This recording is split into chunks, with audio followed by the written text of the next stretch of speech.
Hello and welcome back to Old Testament KJV Bible study.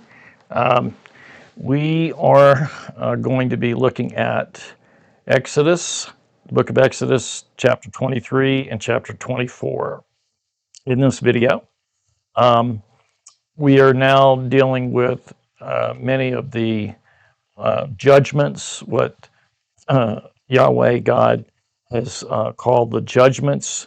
A couple of chapters back, actually, let's see here.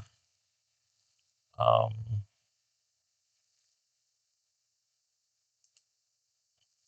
we have Exodus 23.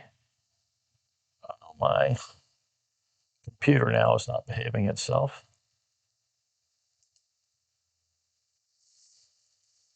Not so sure what's going on here. Now, Exodus, so in Exodus 20, we have the Ten Commandments. And then in the beginning of Exodus 21, God says these now are the judgments. And he goes through a long series of items, starting out with how masters treat servants. Then we went through the property laws, and these are mostly things that would go before a judge. So they were considered judgments. And there's some, what I'm on BibleHub.com, it just happens to use the header here, laws of social responsibility. And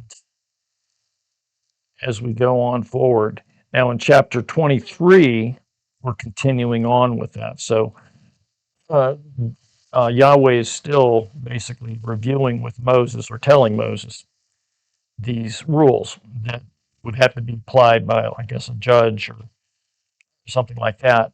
Although he did say that there's two instances where he is going to kind of handle matters himself. One is with oppression of the orphan and the widow.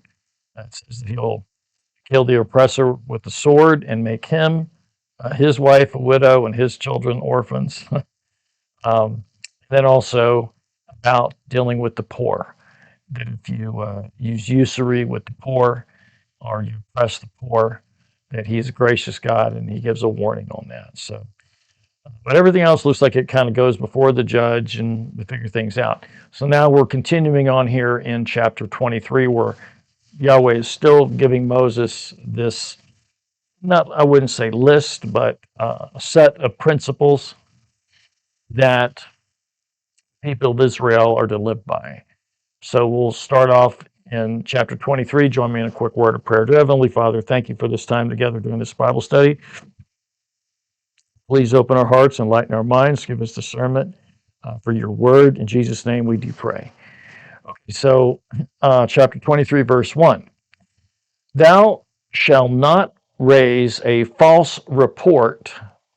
Put not thine hand with the wicked to be an unrighteous witness. So a witness would be, sounds like a legal proceeding, right? But then again, we have to remember that we are looking at the English version of this, of the transliteration. Okay, so we want to see what the Hebrew it does. It uses, for example, with witness, the Hebrew word there is the word ed or ayed, and it does sound like at least it's translated as in the idea of like a more of a court or legal proceeding, witness, evidence. Let's see here for the topical. Yeah, stand in court. All right. I just, I think it's important to remember that we're reading, we're reading the King James Standard Version. That's part of what this channel is based on. However, remember that it's still a translation. In some case, it's more of a transliteration. So it takes the Hebrew concept, and then the transcribers, or not transcribers, excuse me, the translators, they're trying to figure out a word in their language that their reader will understand that matches up with the Hebrew concept. So it's Translation to some extent is all like that, but it's with Hebrew. It's even, I think, more difficult because Hebrew is just such a context-based language. The vocabulary is leaner. It just doesn't have as many. It uses words for different kind of ideas. All right. Thou shalt not raise a false report. Put not thine hand with the wicked to be an unrighteous witness. Thou shalt not follow a multitude to do evil. Neither shall you speak in a cause to decline after many to wrest judgment. Neither shall you countenance a poor man in his cause. Let's take a look here and see what the Complete Jewish Bible is going to say on these. All right, you shall not accept a false report, not place your hand with a wicked person and a false witness. You shall not follow the majority for evil. You shall not respond concerning a lawsuit to follow many to pervert justice. Neither shall ye glorify a poor man in his lawsuit. Okay, so that's how it's being interpreted into English from the Hebrew in the Complete Jewish Bible. Now, I haven't put up here Rashi yet, but so, you shouldn't give the poor man a complete break if there's a lawsuit that's going on, right?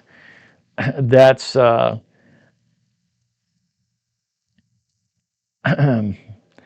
really is saying that you shall not follow. Sorry, I'm getting a little bit tired as we go along, but I'm going to make it through these 2 chapters. You shall not follow the majority for evil.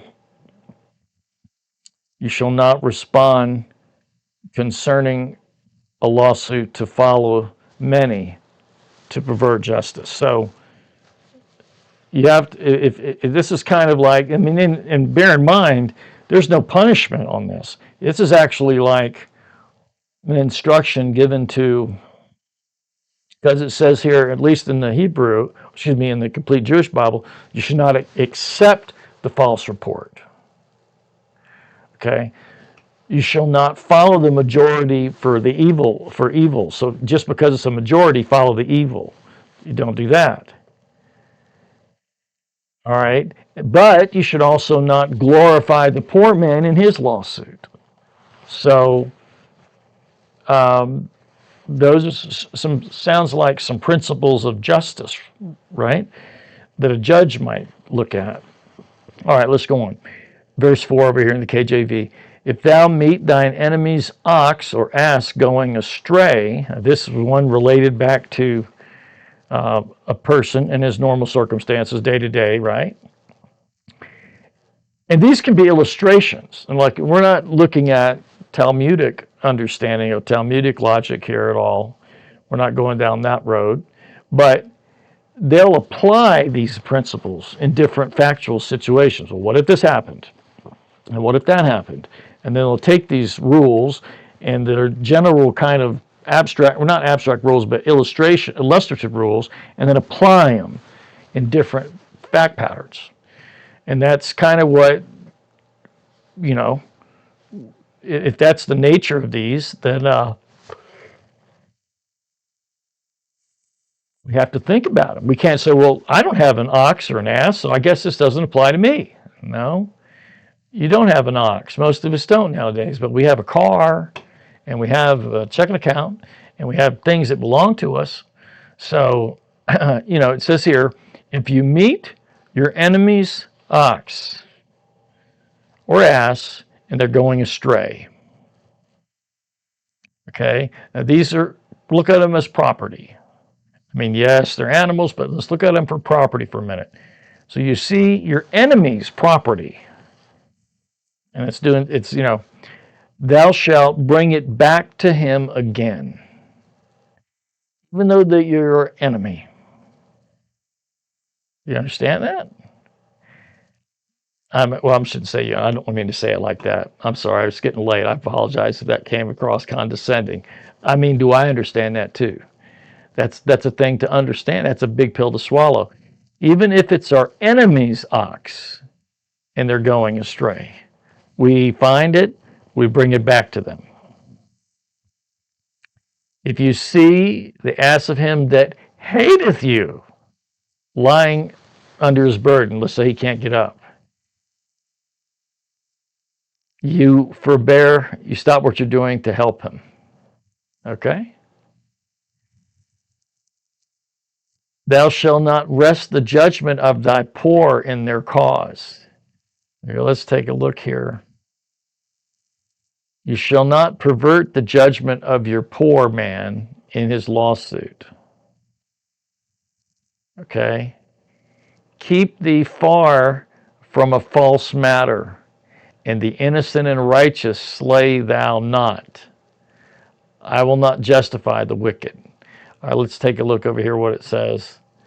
Distance yourself from a false matter. I'm going to increase the font on this just a little. My eyes are getting a little tired.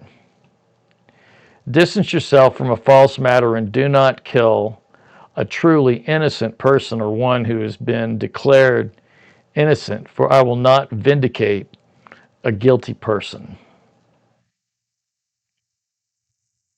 And thou shalt, okay, so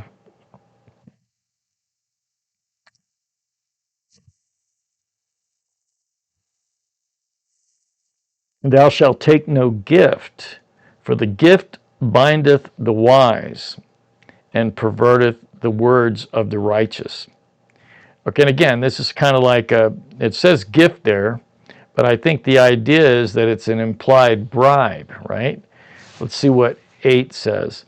Yeah, over here in the Complete Jewish Bible, it says, you shall not accept a bribe, for a bribe will blind the clear-sighted and corrupt words that are right.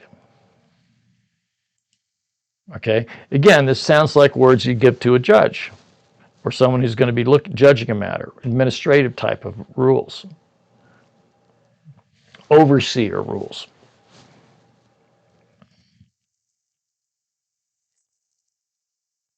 Verse 9, KJV. Also, thou shalt not oppress a stranger, for you know the heart of a stranger, seeing you were strangers in the land of Egypt. Do not oppress a stranger, for you know the feelings of the stranger, since you were strangers in the land of Egypt. Okay? Oppress a stranger. Now, what does that mean? Let's just take a look what oppress might be. The Hebrew word there is lakatz, or lakatz, right? Afflict. These are just some synonyms from in the Old English. Afflict, crush, force, hold fast. We have similar words here. Oppress, afflict, that means trouble them, give them trouble. Affliction is troubling.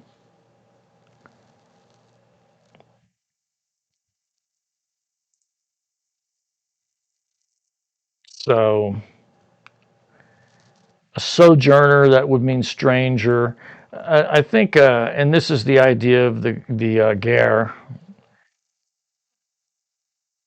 Let's get the topical on this. Just, I think we've looked at it before, but let's just look at it again. A non-native who's taken up residence among the covenant people. So this is someone who's a goy, a Gentile, who's with the Jewish people. And remember, they're going across the desert. They're they don't know yet how long they're going to be out there. This is still in the early part, so to speak, first couple of years or so of the out there in Sinai and the desert and all. But God's dealing with them, giving them these principles to live by.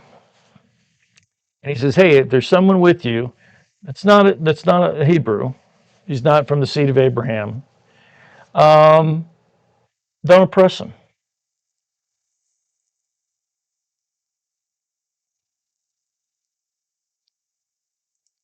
Don't give him trouble.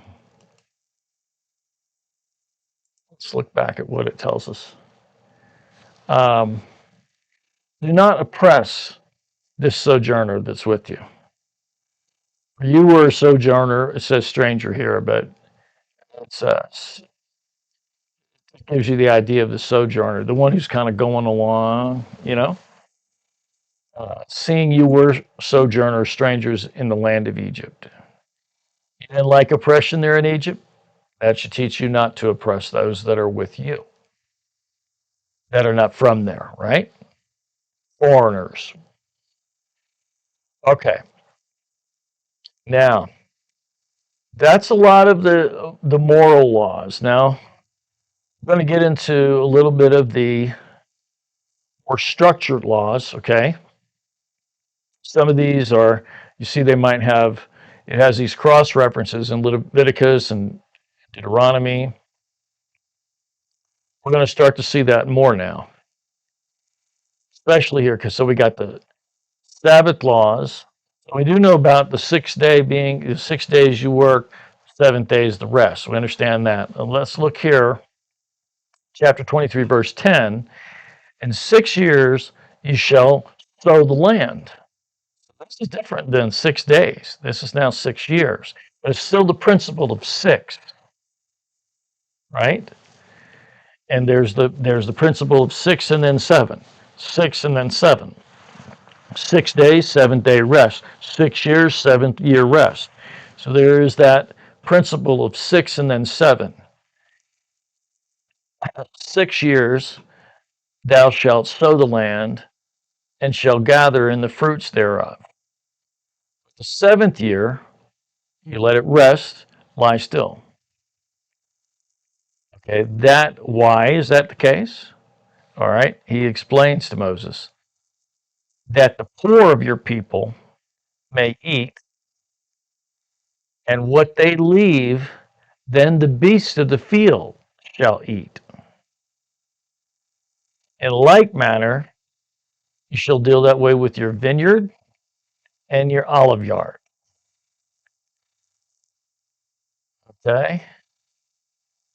7th year, you shall release it and abandon it. I'm reading out over here in the Complete Jewish Bible. Poor your people shall eat it, and what they leave over, the beasts of the field shall eat. So you shall do with your vineyard and your olive trees. Okay. It's called here olive yard. That's an unusual word. That's why I checked it over here. I've never heard of that word before. I've heard of vineyard, but never olive yard. Olive yard. Anyhow, olive trees. Vineyard and your olive trees. Verse 12, KJV. 6 days thou shalt do thy work. Okay, so we have the 6 and the 7. On the 7th day you shall rest. Your ox, ass may rest. The son of thy handmaid and the stranger may be refreshed.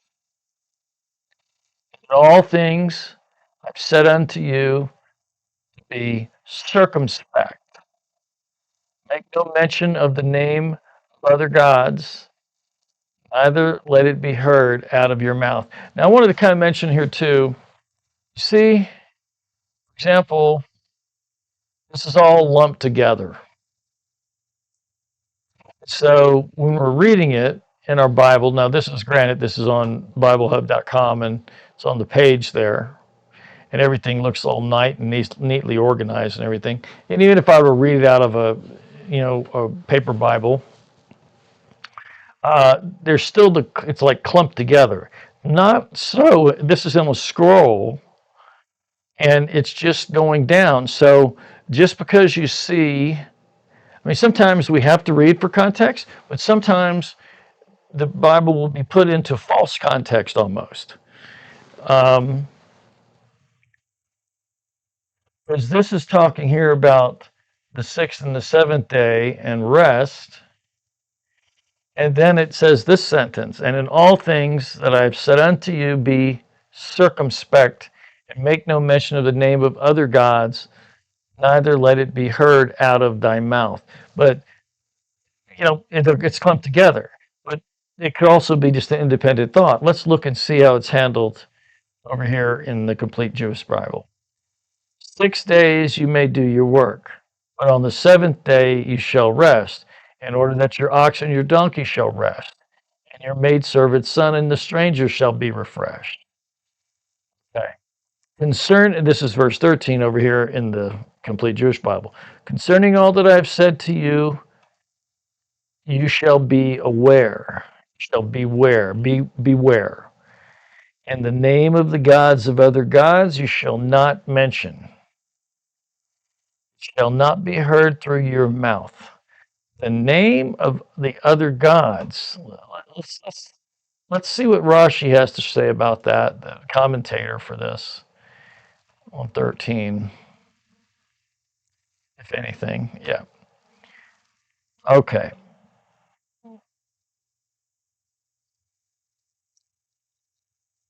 Right. Let's see. You shall not mention. That one should not say to another, wait for me beside such and such an idol. Meet me in the day dedicated to such and such an idol. Another explanation. Concerning all that I have said to you, you shall beware. In the name of the gods of strangers you shall not mention. This comes to teach you that idolatry is tantamount to all the commandments. Whoever is careful with it is considered as if he has observed them all. All right. And here, when it says it shall not be heard, it says it sticks in, he puts in from the Gentile.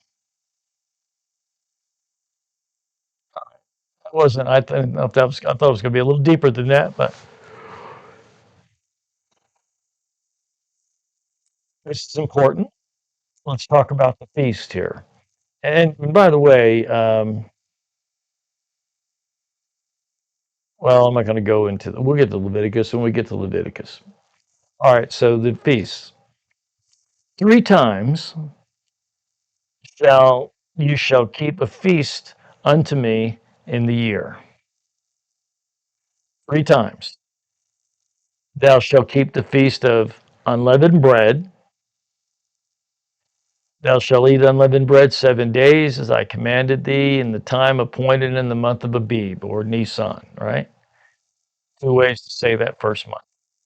For in it thou camest out from Egypt, and none shall appear before me empty.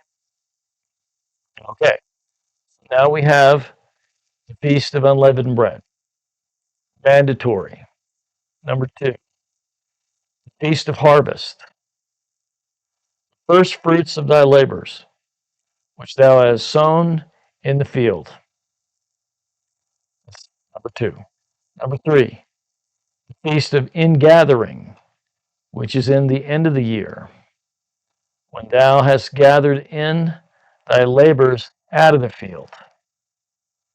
3 times in the year, all your males shall appear before Lord.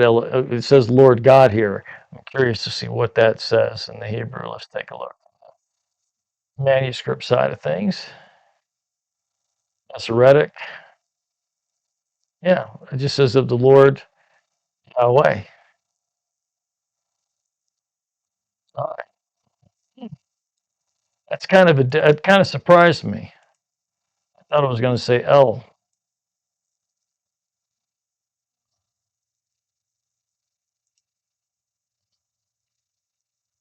All right. 3 times in the year, all thy males shall appear before Lord Elohim. I thought this was, well, this says Lord Yahweh. Okay, not Elohim. So the all caps is where you get the Yahweh idea.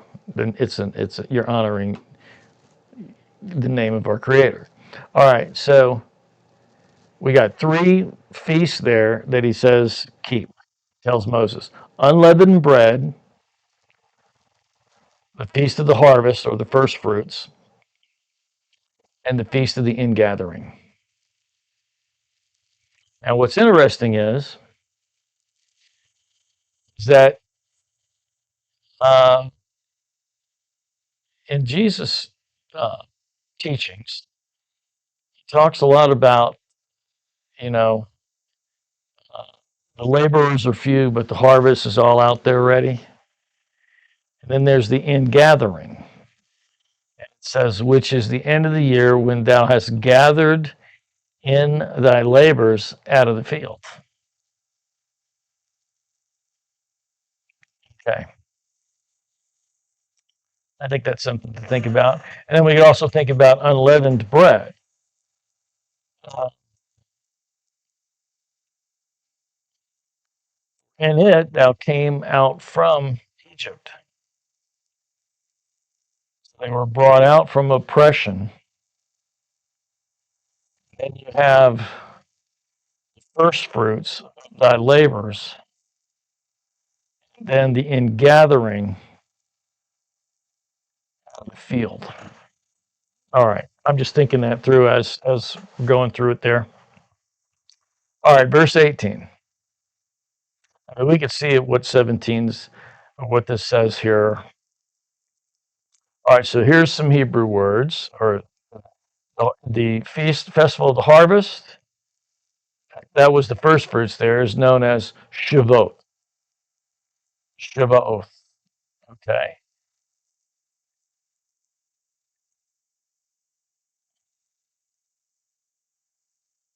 So the unleavened bread, the month of springtime, in which the grain fills out its greenness.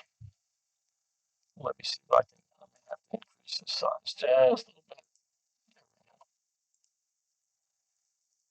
Fills out in its grainness. Alternatively, expression returned, related to the word for father, the firstborn, and the earliest month to ripen fruits. And the festival of the harvest is the feast of Shavuot, first fruits of your labor, which is the time of the bringing of the first fruits, two breads, which are brought on Shavuot, and serve to ferment the new grain used for meal offerings, to bring the first fruits to the sanctuary, as it is said, on the day of the first fruits. The festival of the ingathering is Sukkot. So here you have unleavened bread, Shavuot, Sukkot.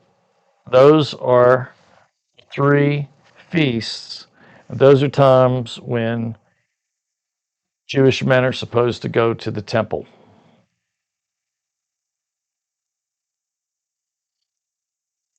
Well, it says 3 times in the year, all thy males shall appear before Yahweh. But that would mean the temple, the Temple Mount uh, in Jerusalem is where at least was the last time, right? Or it was destroyed in 70 AD, so the tradition goes. So it's not there anymore except for the Western Wall. All right. Now, okay, so the first, all right, let's look at here. We got a couple more verses. Thou shalt not offer the blood of my sacrifice with leavened bread, neither shall the fat of my sacrifice remain until the morning. That sounds a little bit like Passover, right? Because they didn't have leavened bread, and then they wouldn't keep things until morning. But let's keep going. The first of the first fruits of thy land shall bring into the house of the Lord thy God. Thou shalt not seethe a kid in his mother's milk. Again, this is just like, it almost looks disconnected from the rest of the other verse. And I don't know. We can look to see if Rashi gives us a little bit here.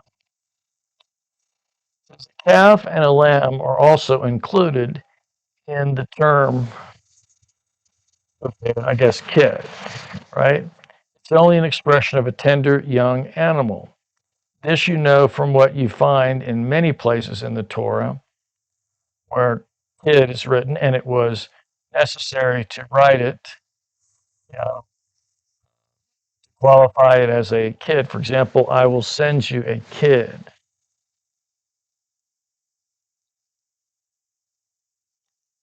Teach you that wherever kid is mentioned unqualified, it also means a calf and a lamb. This is written in 3 places in the Torah. One for the prohibition of eating meat with milk. One for the prohibition of deriving any benefit from meat with milk. And one for the prohibition of cooking meat with milk.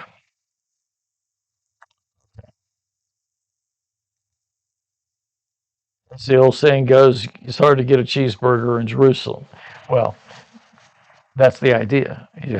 Don't have the meat served with the cheese right there, the milk. Anyhow. All right. So now we have those rules now. We're going to go kind of in a different angle here. Behold, I send an angel before thee to keep thee in thy way, and to bring thee into the place which I have prepared. That he prepared in advance, right? That's what prepared means. Beware of him. Obey his voice. Provoke him not, for he will not pardon your transgressions, for my name is in him. The name El, most angels will have, like Michael is Michael, right? Gabriel is Gabriel. And there's other angel names. We don't know about them a lot, but I think Satan's might have been, according to some scholars, Hillel. But so we have, so this not a weird comment, excuse me, this warning, I guess it's a way to say it. It's a warning. It says, obey his voice, don't provoke him.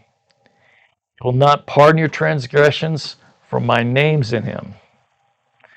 But if you shall indeed obey his voice, and do all that I speak, then I will be an enemy unto your enemies, an adversary unto your adversaries. For mine angel shall go before thee, and bring thee in unto the Amorites, the Hittites, the Perizzites, and the Canaanites, and the Hivites, and the Jebusites, and I will cut them off. Thou shalt not bow down to their gods, nor serve them, nor do their works, but thou shalt utterly overthrow them, quite break down their images. Ye shall serve Yahweh your God, and he shall bless your bread, your water. I will take sickness away from the midst of you, and there shall nothing, I'm on verse 26, there shall nothing cast their young, nor be barren in thy land. The number of thy days I will fulfill. I will send my fear before you, and will destroy all the people to whom thou shalt come. And I will make all thine enemies turn their backs unto you, and I will send hornets before you, which shall drive out the Hivite and the Canaanite and the Hittite from before thee.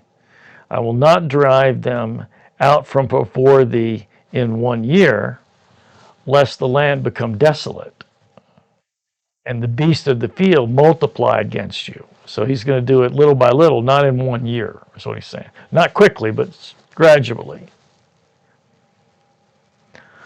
By little and little I will drive them out from before thee until thou be increased and inherit the land. And I will set my bounds from the Red Sea, even unto the Sea of the Philistines, which would be like the Mediterranean, right? I'm not going to pull up a map, but you have the Red Sea down below, remember? And it comes up the two, and then you have the Mediterranean up here.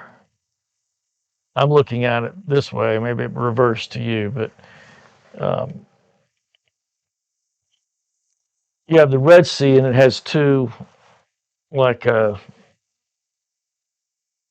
channels that go off, and then you have Egypt up there. Remember, you have it came from Egypt with Goshen and Ramses and all. It came down toward the Red Sea, crossed over the Dead Sea, the Red Sea, and then if they were, when they went back around over, they come back down to Sinai, right? And then all up there in Canaan, you had where the Philistines were, and it says the Sea of the Philistines now. What's that? I mean, to me, it could be the Mediterranean. I'm not looking at a map, so I'm kind of doing that from memory, but I'm sure my hand movements is confusing rather than helpful. Sorry. I will set thy bounds from the Red Sea even unto the Sea of the Philistines, from the desert unto the river. For I will deliver the inhabitants of the land into your hand, and thou shalt drive them out before thee. Thou shalt make no covenant with them, nor with their gods. It's kind of funny. So why would you make covenants with their gods?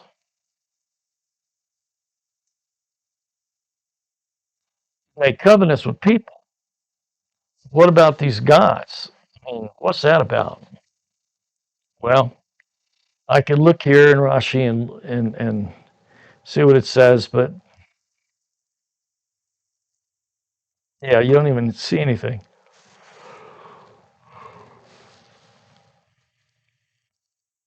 Yeah. Well, here we have, let's see, that you will worship, etc.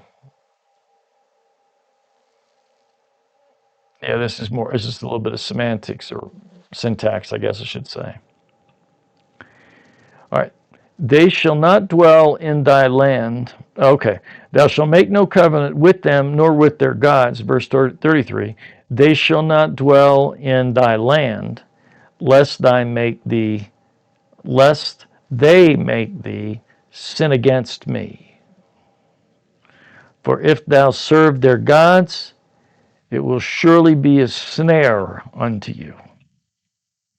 Okay, so yeah, word gods, we can look, but I'm telling you, it's going to be Elohim. Now the issue, though, or an issue, you see, keep seeing this word Elohim, Elohim. How many times is this? Does it say how many times it's mentioned? It's quite a bit. 2,598 times in the Hebrew Bible. Elohim. So it gets used quite a bit as like spiritual beings. And I think it means just what it says. These are beings. These are spiritual beings. So when it says here is thou shalt make no covenant with them or the spiritual beings that have to do with them. When it says their gods, it's their Elohim, their spiritual beings, their spiritual entities that they're worshiping. You don't make agreements with them. And if you serve their spiritual beings, their deities, right? It'll be a snare to you. What happens with a snare? You get stuck in it. Does that make sense? All right, chapter 24, the covenant sealed. That's what it says here in Bible Hub, anyhow. We'll get done with this and we'll probably call it a video.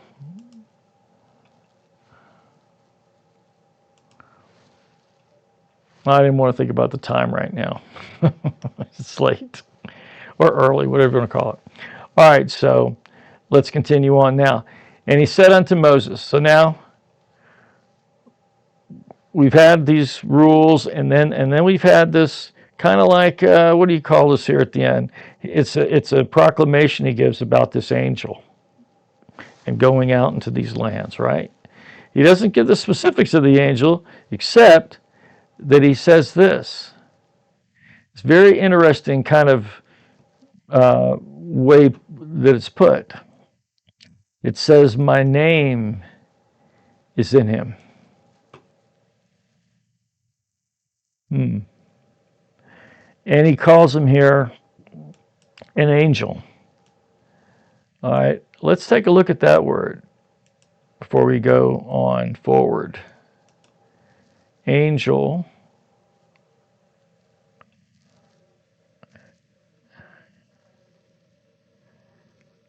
Let's see. Yeah. So it's Malach. And let's look at the use of this word here a little bit. Malach occurs about 213 times in the Old Testament, not a whole lot, denoting any messenger. Okay?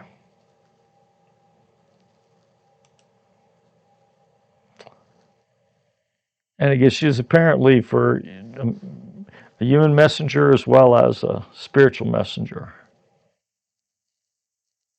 It says, though, that he's going to send out his Malach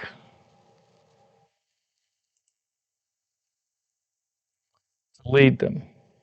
And he says, the Malach has my name in him. Okay. So now, and he said, he is still doing the talking, Yahweh, said unto Moses, come up unto the Lord. Come up unto Yahweh.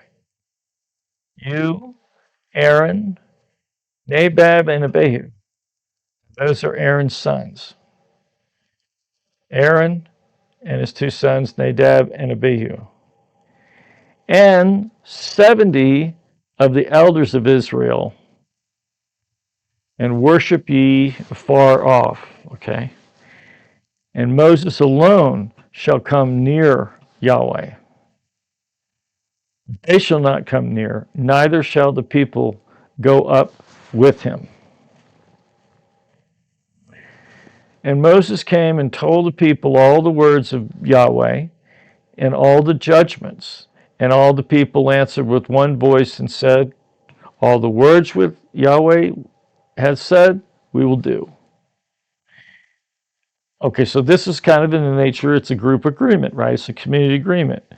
Moses saying, this is what our God says, Elohim, Yahweh Elohim. This is what he's saying to you. And now the people are going to say, we're all good with that. We'll go along with that. So there's a covenant there. There's an agreement. There's a contract, so to speak.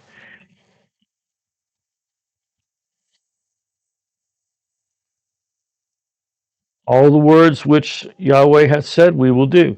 And Moses wrote all the words of Yahweh, and rose up early in the morning and built an altar under the hill, and 12 pillars according to the 12 tribes of Israel. This is the first time he kind of does something like that that I can think of, right? I mean, he's done many things, Moses, but this is very, very Abraham-like, isn't it? This is kind of like the Abraham, Isaac, and Jacob kind of behavior. Moses is now doing that, right? It says, he built an altar under the hill, 12 pillars, according to the 12 tribes of Israel. Now Moses is doing this, but also he's writing about it. Remember, because Moses is writing the Torah. He's given credit for writing of the Torah by Jesus. And so he's writing this kind of like almost, what do you call it, autobiographical, like a journal. But let's see here. And Moses wrote all the words of the Lord. He doesn't say, I wrote all the words of the Lord. Moses wrote all the words of Yahweh and rose up early in the morning. At least that's how it's getting translated. Remember, this is still, even though it is Moses' autobiography in a way, or journal notes here, it's getting translated into the English. All right?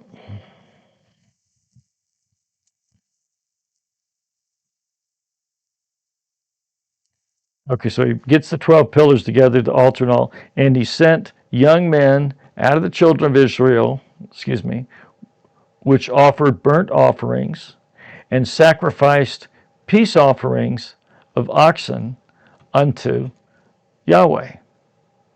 And Moses took half of the blood and put it in basins, and half of the blood he sprinkled on the altar. So Moses is sort of acting very priestly here now, right? They don't have a tabernacle built yet. Everything is just being done at this altar. And he took the book of the covenant. That's already been mentioned before. The book of the covenant. And I'm not going to go back and see when it was mentioned, but let's see. Maybe I will. Book of the covenant.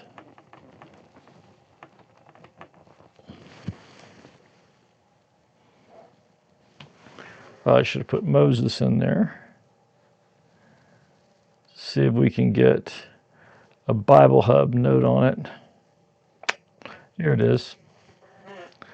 The Book of the Covenant is a significant section within the Pentateuch, found in the book of Exodus. It encompasses, it says here, Exodus 20:22 through 23:33. It's considered one of the earliest collections of laws given to the Israelites. This section follows the giving of the Ten Commandments.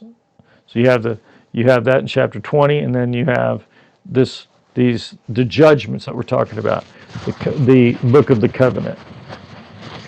The Book of the Covenant is situated within the narrative of the Israelites' journey from Egypt to the Promised Land after their deliverance from slavery in Egypt, right? God establishes a covenant with his people at Mount Sinai. The covenant is not only a spiritual agreement, but also a legal framework that governs the social, moral, and religious life of the Israelite community. The moral laws, the civil laws, the ceremonial laws. So those are the three areas really that, according to this editor, is in the Book of the Covenant. Okay, let's go ahead and go forward.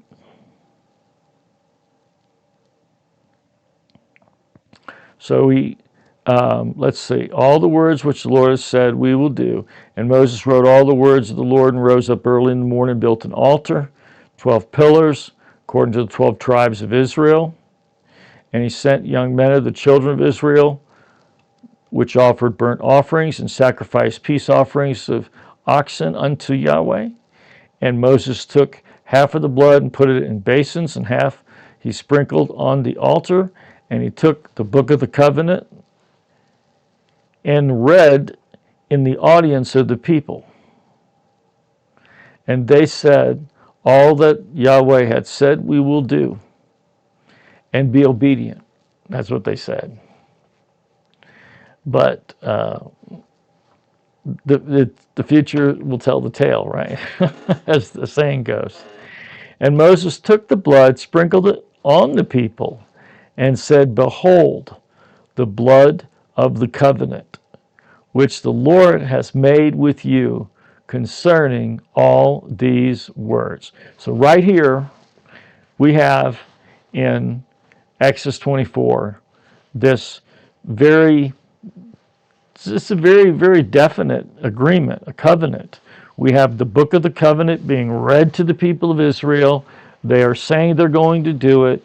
There's a ritualistic sprinkling of the blood on the altar from the sacrifices where everybody will remember this and everyone knows it's the blood.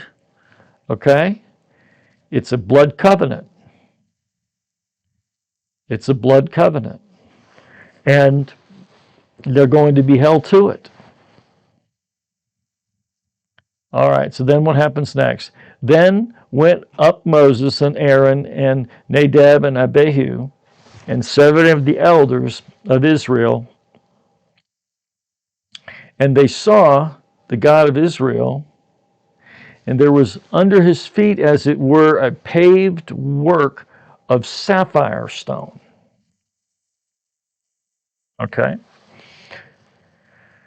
And as it were, the body of heaven in his clearness.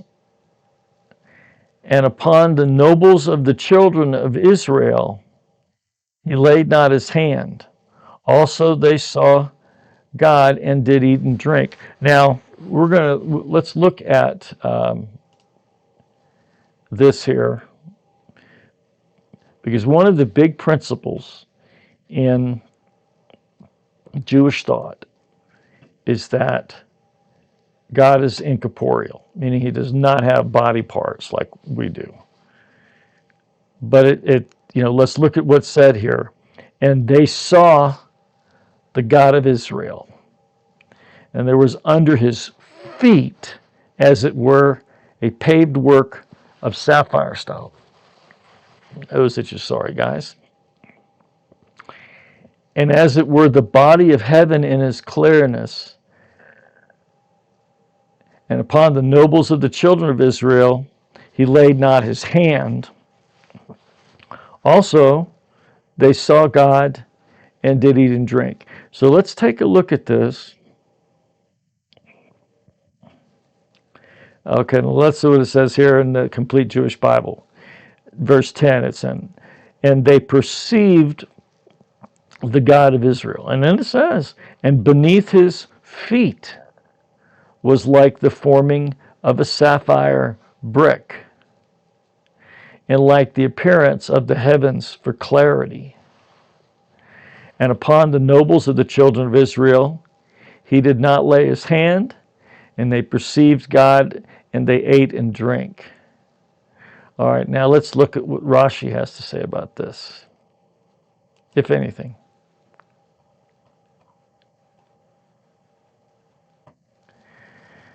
All right, here's what it says.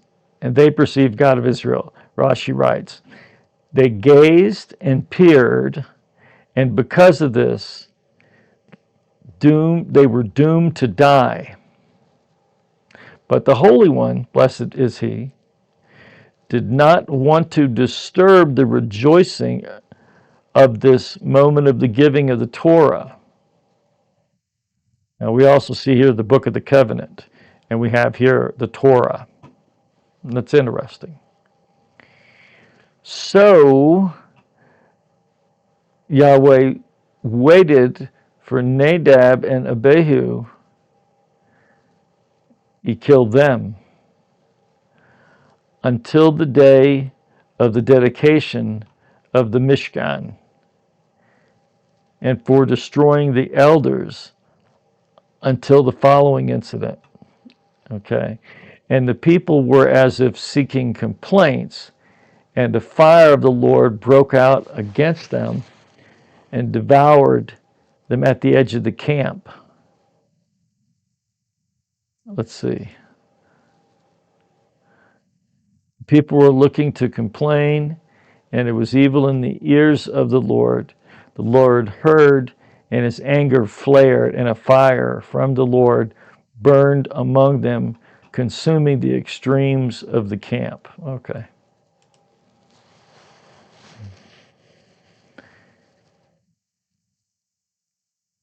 That's from the Midrash. Okay. This sapphire brick-like that was before him at the time of the bondage, to remember Israel's straits, that they were enslaved in the making of bricks. Okay.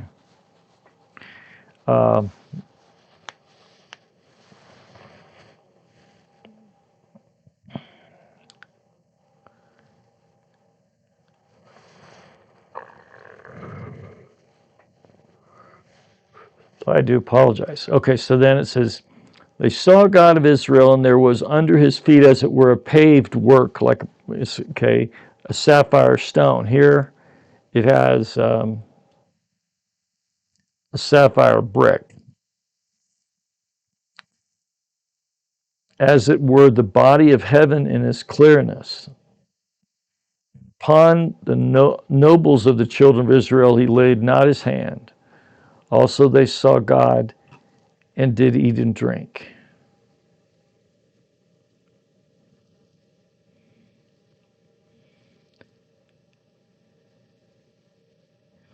This indicates that they deserved that a hand be laid upon them. Could be.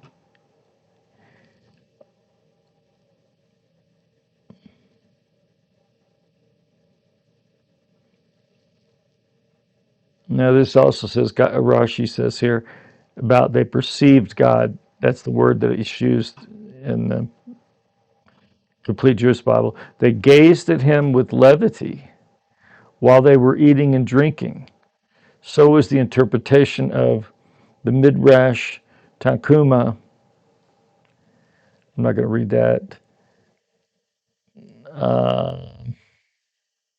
because I butcher it. All right. All right, so we'll finish up this chapter here.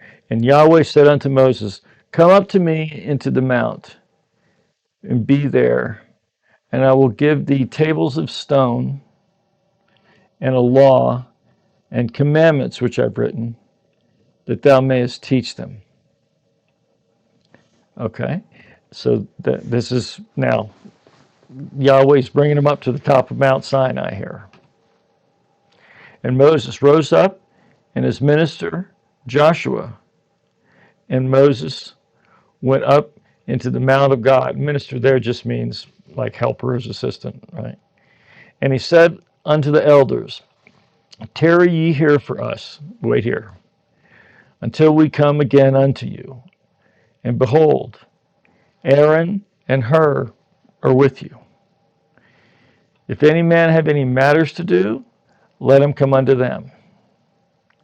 And Moses went up into the mountain, and a cloud covered the mountain.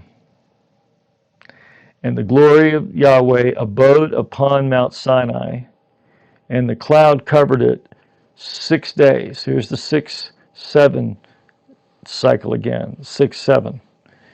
Covered it 6 days, and on the seventh day he called Moses out of the midst of the cloud. Doing something for the 6 days, and then on the seventh day he was brought out because it's rest on the seventh. But that's just me speculating. And in the sight of the glory of Yahweh was like devouring fire on the top of the mountain in the eyes of the children of Israel, so they could see fire all over there. And Moses went into the midst of the cloud and gat him up into the mount, and Moses was in the mount 40 days and 40 nights. So this is another 40 days, 40 nights, that we, and let's look and see, because this 40 days, 40 nights business, that's also goes on and on and on. There's many 40 days, 40 nights, 40 days, 40 nights. Jesus is tempted in the desert, with the devil, 40 days, 40 nights. So it's, so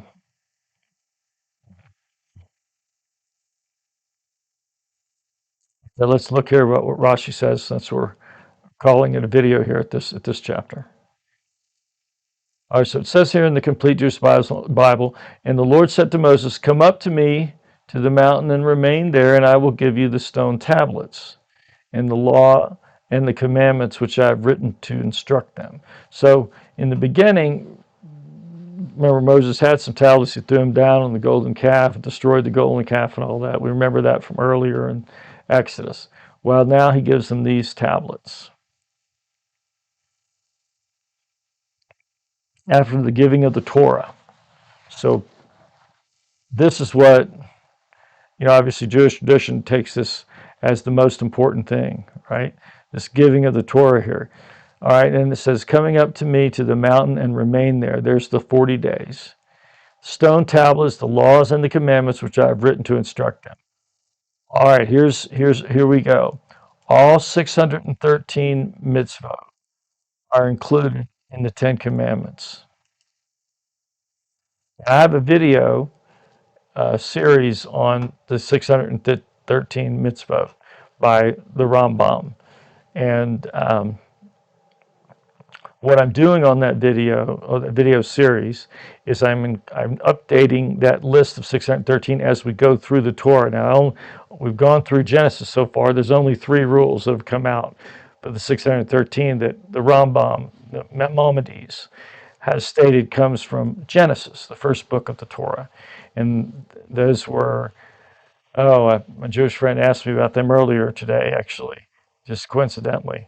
But it was to be fruitful and multiply. Another one was that was a positive mitzvah. Another positive mitzvah was to circumcise your sons.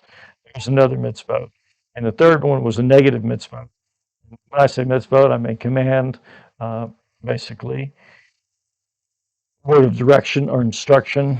The third one was not to eat from the sinew of the thigh of the animal, because Jacob's thigh was put like out of joint when he wrestled with the angel in Luz. So when he was converted name from Jacob to Israel. Those are those mitzvah. Well, according to this here, on these tablets that were written, all 613 mitzvot are included in the Ten Commandments. In the Azaroth that he composed for each commandment, explained that the mitzvot was dependent upon it for each commandment. Okay. So now we'll read on here. So Moses and Joshua, his servant, arose, and Moses ascended to the mount of God. It doesn't really say Joshua did. Let's see what it says here. I don't know what business Joshua had here, but I would say that the disciple Joshua escorted his mentor Moses unto the place of the limits of the boundaries of the mountain. He was not permitted to go past that point. From there, this is according to Rashi now, from there Moses alone ascended to the mountain of God. Joshua pitched his tent and waited there for 40 days. Obviously, we know that's not in the text here that we just read, but this is what Rashi draws from it. Joshua pitched his tent and waited there for 40 days. So we find that when Moses descended, Joshua heard the voice of the people as they shouted. Okay. And then it states, and the elders, he said, wait for us here until we return to you. And here Aaron and Hur are with you. Whoever has a case, let him go to them.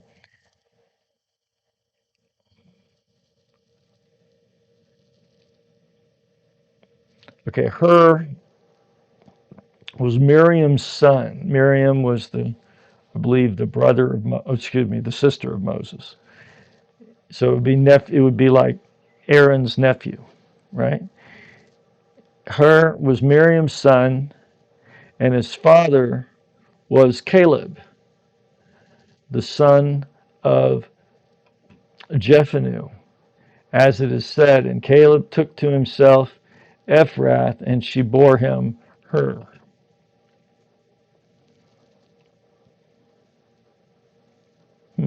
Okay.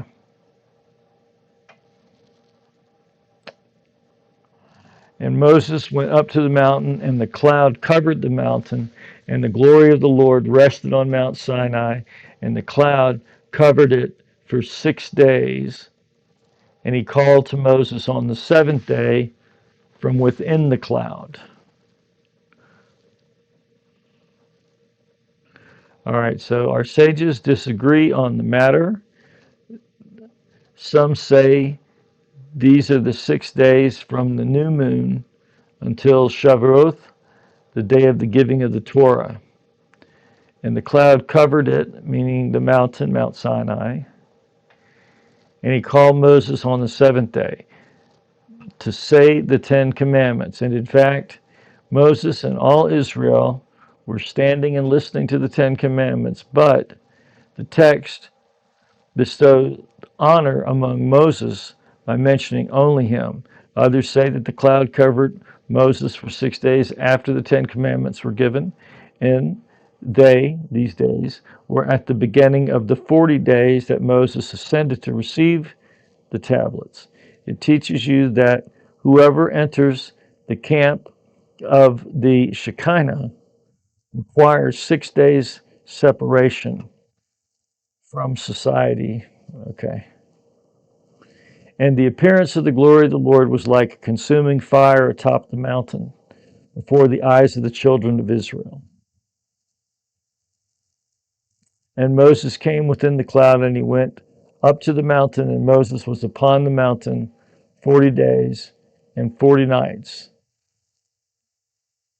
And then within the cloud here, this cloud was a kind of smoke, and the Holy One, blessed is he, made a path within it.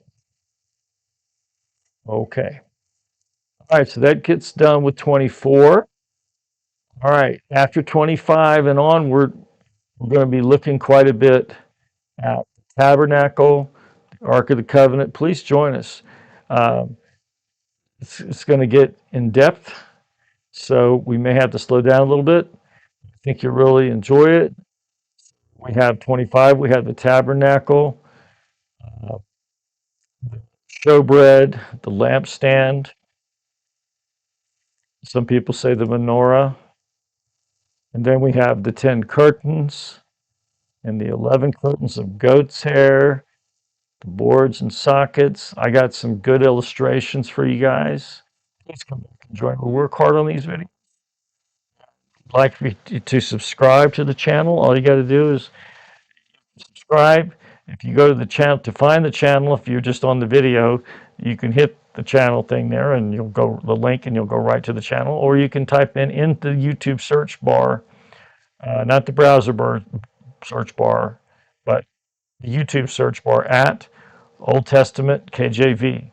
And then our sister channel is at New Testament KJV.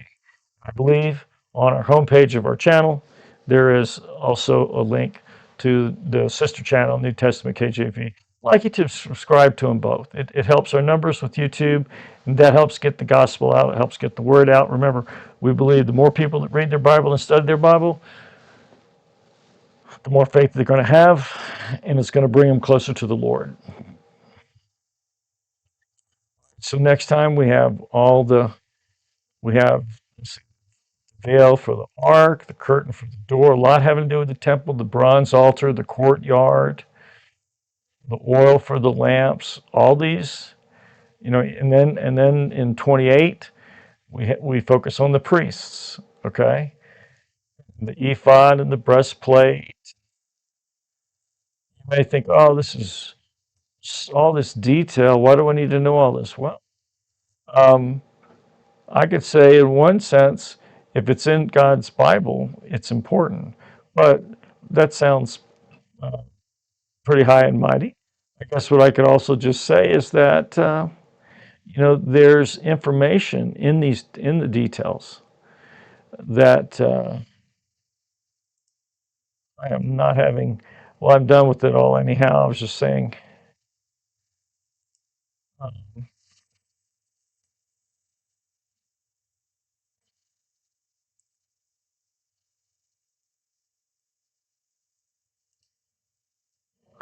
I don't know why it's fighting me. So you have the garments for the priest, and what's in Exodus 29? It's just I guess we've looked at it so much today. It's tired. I'm tired too. Well, anyhow, we'll be going through the temple and then we'll be going through with the priests. And I think it's really an honor to God to go over this in detail. It's good that we have His Word, and we have the benefit of having it right in front of us where we can study it together. You can follow along. We can look at the Hebrew. We can look at the commentary. You couldn't do this years ago, only because now we have the technology that we're able to do it. So to be part of this project with me. Okay, that's why I'm doing this project, to get it all up here online. I don't know what's wrong with the computer, but yeah, we have the consecration of the priest, and then the altar of incense. So this will take us through a lot.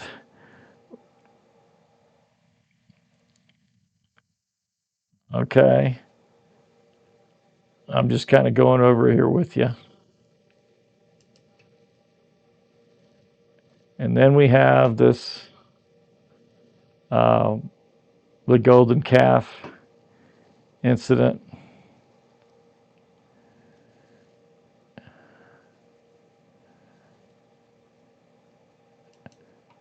Yep.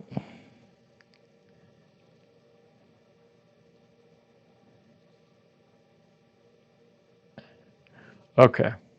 So we have a lot to go, dealing with the tabernacle and the priests and all these instructions.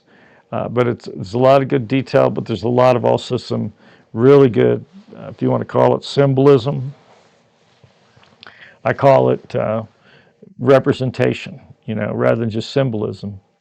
Because what God's instructing Moses to do is basically to replicate like what's in heaven. All right, join me in a word of prayer. Dear Heavenly Father, thank you so much for your word. We appreciate so much that you've reduced it to writing, and you've given us this technology so we can study it together, and we don't have to know Hebrew to do that. But you've given us the ability to go in depth and dig deep, even without knowing your people's native language. We appreciate that so much, and it is a miracle in and of itself. So bless us, Father, as we bless you. We bless heavenly Jesus that's there as our Messiah and our Savior. And we do pray. Amen. Okay, guys, we will see you on our next video. We'll just move forward through Exodus. You guys, wherever you are, have a good day or good night. And we will catch you later.